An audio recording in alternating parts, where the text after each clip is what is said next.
ये लड़की रोने लगी। मेरे भगवत प्रेमियों, राजा ने उसे धीर धारण बंधाया, चले गए राजा। लड़की घर पे लौट के आई। पंडित जी ने पूछी, लली ए बिटिया इतनी देर क्यों हो गई तुम्हें?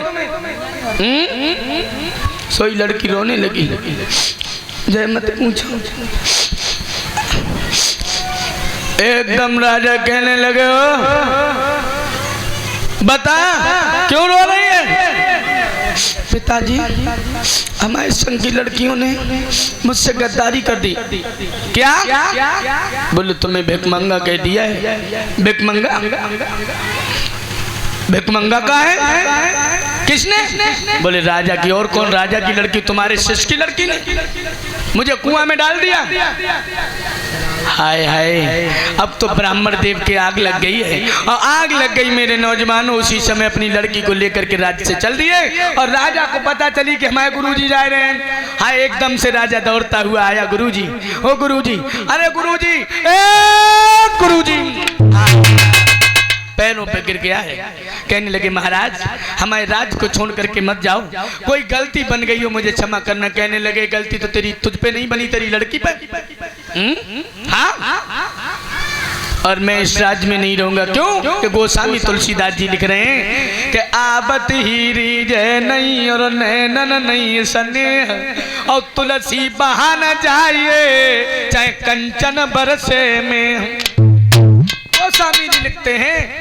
हाँ भैया, और 50 रुपए डॉक्टर साहब पुष्पेंद्र पाल दुंदी नगला से। तो बरनी तो हुई आई डॉक्टर साहब की, अरे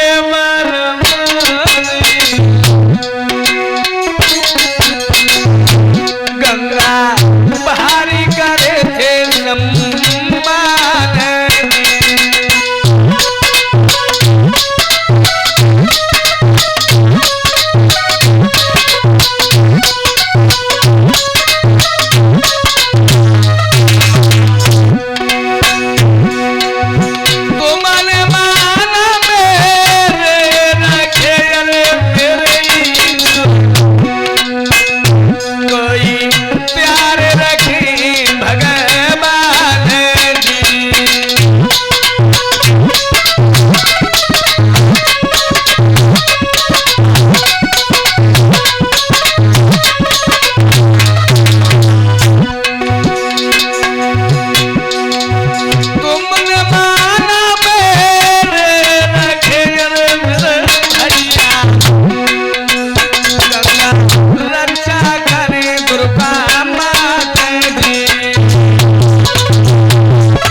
ब्राह्मण ने कहा कि हम एक शर्त पे रुक सकते हैं उस राजा से कि अगर जादिन हमारी लली को ब्याह होए, बाद में तुम्हारी बिटिया नौकरानी बन के जाएगी।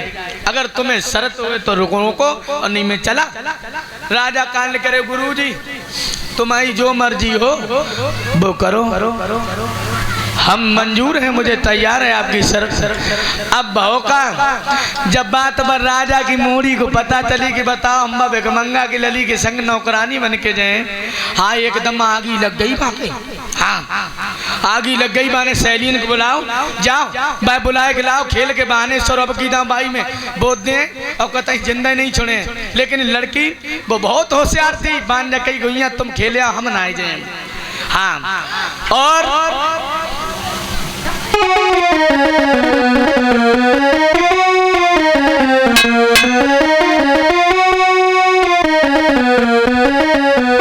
भैया, अरे पपिया डाल डाल पे बोले,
अगर राजा याती मेरे नौजवान घोड़ा लेके आएगो सो दोपहरी करने के बहाने पे वहीं मर गए हैं कि सोई गए।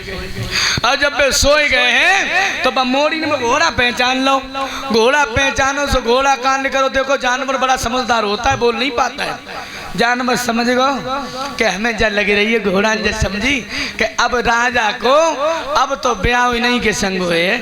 हाँ बस लड़की ना आई और हाथ पकड़ो, बोले तुम सो रहे चलो हमारे पिताजी के घर।